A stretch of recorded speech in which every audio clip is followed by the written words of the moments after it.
Franck Ferrand raconte sur Radio Classique. «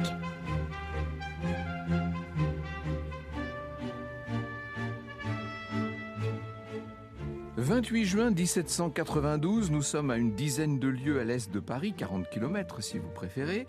Dans sa voiture, un homme demande à son cocher d'accélérer. Il est très pressé, pas une seconde à perdre. Il s'appelle Gilbert Dumotier.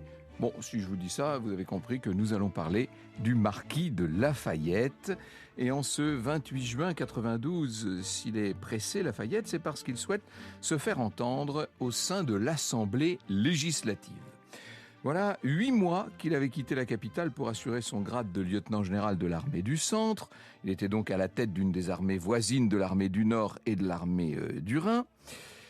Hors de Paris, il avait été assez impuissant. Il était loin de l'action. Il était loin de l'actualité révolutionnaire. Et ça, il le vivait mal parce que c'est un homme qui veut toujours être au cœur des événements. Maintenant, il compte non seulement dire ce qu'il pense, mais il a bien l'intention de peser sur le cours de ces événements. Il y a 12 jours, le 16 juin, il a déjà écrit une lettre depuis son camp de Maubeuge, une lettre à l'Assemblée où il déplorait l'anarchie entretenue selon lui par les Jacobins. Il jugeait la Constitution française menacée par les factieux de l'intérieur autant que par les ennemis du dehors, disait-il. La lettre en question, on se l'était passée, les gens l'avaient lue et relue, elle avait fait du bruit. Nombreux même étaient ceux qui avaient demandé, qui s'étaient demandé si celui qu'on surnomme le héros des deux mondes était bel et bien l'auteur de cette lettre qui osait aller assez loin. Et bien voilà que 4 jours après, le palais des Tuileries a été envahi par les Parisiens, qui ont directement menacé le roi et sa famille. Lafayette, qui défend l'idée d'une monarchie constitutionnelle, a été extrêmement choqué. Il a bien l'intention que ces gens-là soient punis et surtout que cela ne se reproduise pas. Et c'est pour cela qu'il se présente à Paris. Il a bien l'intention de taper du poing sur la table, ou je devrais dire sur la tribune. À Paris, pour tout vous dire, personne ne l'attend. On le voit entrer dans l'enceinte de l'Assemblée, les 3 heures de l'après-midi. On a toujours tendance à l'oublier, mais à l'époque révolutionnaire, il est très jeune, Lafayette. Il a 35 ans, il est là, assez magnifique dans son uniforme de lieutenant général. Son entrée dans l'enceinte parlementaire est accueillie par un véritable silence. Et solennellement, il exprime sa pensée. Il dit qu'il faut, je cite, « détruire cette secte qui envahit la souveraineté nationale, tyrannise les citoyens et dont les débats publics ne laissent aucun doute sur l'atrocité de ceux qui la dirigent. » Lafayette vise les Jacobins directement. Ce sont eux qui sont en train de prendre de l'importance, ces Jacobins en ce cours de l'année 1792 où la monarchie est en train de basculer. Les bancs de droite se lèvent, applaudissent au discours de Lafayette, mais les bancs de gauche restent silencieux. Il y a un Jacobin qui va prendre la parole et déclarer que, somme toute, Lafayette n'a rien à faire ici, qu'il devrait être à la tête de son armée. Ce jour-là, ce qui est certain, c'est que Lafayette, non seulement ne s'est pas fait que des amis, mais qu'il s'est fait de véritables ennemis et qu'il va sans doute en payer le prix. Franck Ferrand sur Radio Classique. Il est de plus en plus attaqué, Lafayette. Son appel à la modération est mal vu au sein de cette révolution qui est en train donc de se radicaliser. Robespierre le désigne comme un ennemi de la patrie. Et pour se défendre, Lafayette rappelle le rôle important qu'il a joué dans les débuts de cette révolution. Il ne faut pas oublier quand même qu'il était à la tête de la garde nationale depuis le 16 juillet 89, juste après la prise de la Bastille. Il a joué un rôle absolument clé dans les journées d'octobre. Vous savez, quand le 5 et le 6 octobre, le peuple de Paris est allé chercher à Versailles le roi, la reine et sa famille, le boulanger, la boulangère et le petit mitron, comme on disait. C'est lui qui, le 14 juillet 90, pour le premier anniversaire, a organisé la fête de la Fédération. Et à l'époque, il poussait le peuple à acclamer un roi qui était devenu constitutionnel pour que tout le monde se réconcilie. On n'a jamais su quelles étaient ses véritables ambitions, mais enfin, c'est un autre sujet. Là, maintenant, Lafayette est moins audible. Il tente de mobiliser ses amis pour essayer d'insuffler un peu de force à sa position. Même le roi qu'il a rencontré ne lui a guère manifesté de soutien. La reine aurait même déclaré qu'il valait mieux périr que d'être sauvé par Lafayette. Il faut dire que la famille royale avait un peu le sentiment d'avoir été sous le contrôle, pour pas dire dans la main de ce Lafayette. Et le voilà qui donc va rejoindre, après quelques jours parisiens, il rejoint Maubeuge. Il apprend à ce moment-là qu'il est nommé à la tête de l'armée du Nord, qui est beaucoup plus puissante que celle du Centre. Et un temps, il envisage de diriger cette armée à Paris pour redonner au roi ses pleins pouvoirs constitutionnels, des pouvoirs qui ont échappé à Louis XVI depuis l'affaire de Varennes. À Paris, on le vilipende à la tribune. On dit que c'est un petit Cromwell en puissance. Cette accusation, elle date de longtemps, hein. Déjà, on l'avait formulée pendant les journées d'octobre. Cromwell, c'est-à-dire l'homme qui a institué cette dictature en Angleterre un siècle plus tôt. On refuse de lui envoyer les renforts qu'il demande. Les semaines passent, les relations ont tendance plutôt à se dégrader. Et survient cette journée du 10 août, hein, vous savez, la prise des Tuileries. Des rumeurs arrivent à l'état-major de Lafayette, disant que la nouvelle assemblée va le déclarer traître à la nation, demander son arrestation. La monarchie est en train de tomber à ce moment-là, hein. Évidemment que Lafayette n'a pas l'intention de subir cet affront.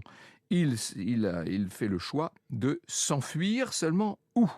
Est-ce qu'il faut rester en France? Non, ce serait signer sa fin. Alors, il n'a pas le choix. Il va traverser les lignes ennemies et gagner un territoire neutre. Il décide de gagner le Danemark. Et de là, dit-il, pense-t-il, il pourra se rendre dans ses chers États-Unis. Il sait qu'il a tous ses amis là-bas, dans les tout nouveaux États-Unis d'Amérique. Et c'est ainsi que, le 19 août 92, il est 4 heures de l'après-midi, Lafayette quitte le camp de Bouillon, né à une vingtaine de kilomètres au nord de Sedan. Il part avec une partie de son état-major.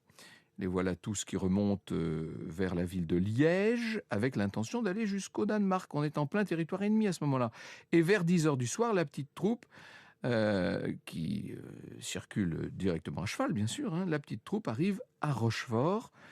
On ne sait pas qui occupe la ville. On envoie un éclaireur qui rencontre des soldats autrichiens.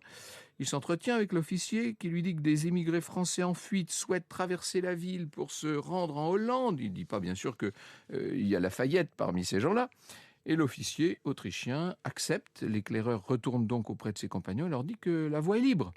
Seulement voilà. Au moment de traverser la ville, l'officier en question reconnaît Lafayette. N'oubliez pas qu'il est célèbre, il est célèbre dans l'Europe entière, le héros des deux mondes.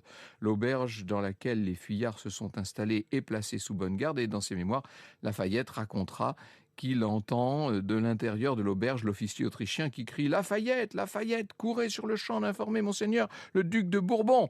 Et la nouvelle se répand comme une traînée de poudre. L'officier reçoit l'ordre d'arrêter Lafayette qui, sur le papier, est encore lieutenant général de l'armée du Nord. On est là au petit matin du 20 août 92 pour le marquis de Lafayette.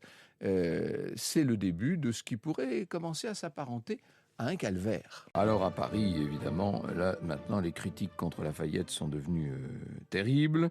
On raconte qu'il a préféré se rendre aux ennemis de la France plutôt que de s'expliquer aux citoyens de son propre pays. On va saisir ses biens, et croyez-moi, il en a des biens. On parle même de raser sa demeure, sa femme et ses deux filles et son fils qui s'appelle George Washington, vous savez, sont arrêtés. Mais de l'autre côté de la frontière, Lafayette n'est pas en meilleure posture. Il est conduit à Namur avec son aide de camp et 4 officiers français. Tout ce monde-là va être questionné sur l'état des forces françaises. Pas question de répondre tout de même, il s'agit quand même de garder un peu d'honneur. Et c'est une non-coopération qui convainc les Autrichiens d'emprisonner Lafayette. Ils se disent qu'ils n'ont pas d'autre solution.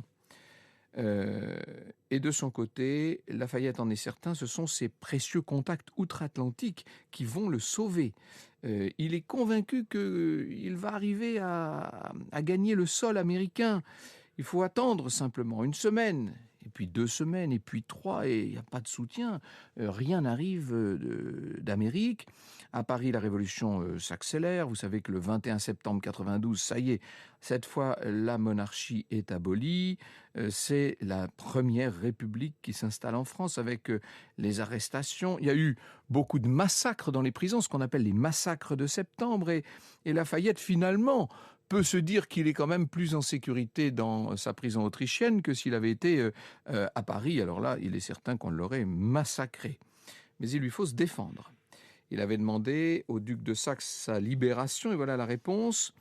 Comme c'est vous qui avez été le fauteur de la révolution qui a bouleversé la France, et comme c'est vous qui avez donné des fers à votre roi, vous serez retenu jusqu'au moment où votre maître, après avoir recouvré sa liberté et sa souveraineté, pourra, selon sa justice ou sa clémence, prononcer sur votre sort. Très intéressant, je trouve, cette réponse du duc de Saxe à Lafayette, qui nous donne une idée assez précise de la manière dont les alliés contre la toute nouvelle République française considèrent Lafayette et le rôle qu'il a pu assumer dans les débuts de la Révolution. Dans sa belle biographie, voici ce qu'écrit Laurent Zecchini. Ce verdict va être confirmé par un conseil des autorités prussiennes et autrichiennes. Il s'agit moins d'un tribunal que d'une mascarade politique puisque la culpabilité de l'accusé est acquise d'avance. Reconnu coupable du crime de lèse-majesté, il est qualifié d'ennemi des rois et cause du péril pour tous les États européens, ce qui se traduit par une sentence sans appel. L'existence de M. de Lafayette est incompatible avec la sûreté des gouvernements de l'Europe. Gilbert de Mottier change de statut, il est désormais prisonnier d'État et prisonnier de l'Europe. Non mais vous imaginez, je pense vraiment qu'il était loin d'imaginer ça. En décembre 92, donc décembre, ça fait 5 mois là maintenant qu'il a été arrêté, Lafayette et son aide de camp sont transférés beaucoup plus à l'est, sur les rives de l'Elbe, à Magdebourg, on est entre Hanovre et Berlin. Lafayette est placé seul, il est maintenant dans une cellule. Il l'a décrit, imaginez-vous une ouverture pratiquée sous le rempart et entourée d'une haute et forte palissade, écrit-il. C'est par là qu'en ouvrant successivement 4 portes dont chacune est armée de chaînes, cadenas, barres de fer, on parvient non sans peine et sans bruit jusqu'à mon cachot, large de 3 pas et long de 5,5. Le mur du côté du fossé se moisit et celui du devant laisse voir le jour, mais non le soleil, par une petite fenêtre grillée. Lafayette ne peut communiquer avec personne, il ne sait pas ce qui se passe, il n'a pas de nouvelles de sa femme ni de ses enfants, il ne reçoit plus les journaux, il ignore évidemment que la famille royale a été placée en prison, au Temple, et que déjà on évoque l'exécution possible de l'ancien monarque. La Convention est en train d'envisager ça très sérieusement. Les conditions de son incarcération sont exécrables et très vite il va tomber malade. Un des 2 autres officiers qui vont partager une cellule dans le même fort entre carrément en agonie. Et comme on est maintenant en février 93, c'est le froid, c'est la faim qui se font ressentir. Une petite lueur d'espoir se fait sentir quand George Washington, le président des États-Unis, transmet de l'argent au roi de Prusse pour que les conditions du prisonnier s'améliorent. C'était ça, finalement, le soutien qui vient d'Amérique. Avouez que c'est peut-être pas ce qu'espérait Lafayette. Bref, en attendant, il va manger à sa faim. Il se lie avec un gardien qui accepte de lui donner quelques journaux à la fin du mois de mars 93. Et là, il apprend la mort du roi sous le couperet de la guillotine. Il apprend les victoires françaises. Et puis, les tout débuts, ce qu'on pourrait appeler les prodromes de ce qui va devenir la terreur, avec un peu partout des soulèvements en France, notamment en Vendée, bien sûr. Il va pouvoir aussi communiquer avec ses proches. Clandestinement, il écrit avec un cure-dent et de la suie sur des pages de livres. Il finit par apprendre que sa femme est en prison avec ses 2 filles, que nombreux sont ses anciens amis à être passés déjà à la guillotine, jusqu'à un certain nombre de membres de sa famille. Il apprend qu'un groupe d'amis réunis à Londres n'en tente pas moins de le secourir en faisant pression sur un certain nombre de personnalités. Et il est donc rassuré de voir qu'on ne l'a pas oublié, qu'on se préoccupe de son sort. Janvier 94. Alors là, en France, on est en pleine terreur. Ça fait 1 an et demi maintenant, 1 an et demi qu'il est captif. Ça fait 1 an qu'il est dans cette espèce de forteresse. Le roi de Prusse s'inquiète de la santé de ses prisonniers. Il ne souhaite pas assumer la responsabilité de la mort possible de Lafayette, vous imaginez donc. Et il va confier les prisonniers à l'empereur d'Autriche, qui est François II à ce moment-là. On conduit donc Lafayette à Olmütz, encore beaucoup plus à l'est, dans l'actuelle République tchèque. On n'est plus très loin des frontières de la Pologne, là, des frontières de l'époque de la Pologne. Lafayette est si mal que le voyage dure 4 mois et lorsqu'il arrive dans sa nouvelle cellule, là, il se sent vraiment très mal. La saleté, la vétusté sont les premières choses qui lui sautent aux yeux, d'autant plus que la cellule en question est juste à côté des latrines. La consigne que donne l'officier au gardien est claire. Il s'agit de traiter ce dangereux individu comme s'il avait été transféré à l'extérieur du monde, tout en gardant la vie, comme s'il n'existait plus et avait été oublié. Lafayette se dit qu'il va falloir d'une façon ou d'une autre s'échapper de cette prison. Franck Ferrand sur Radio Classique. Donc nous sommes dans cette prison d'Olmutz au début du mois de novembre 1994. Lafayette est toujours dans sa cellule, il reprend des forces avec un objectif qui est de s'évader car depuis quelque temps il parvient à communiquer secrètement avec l'extérieur.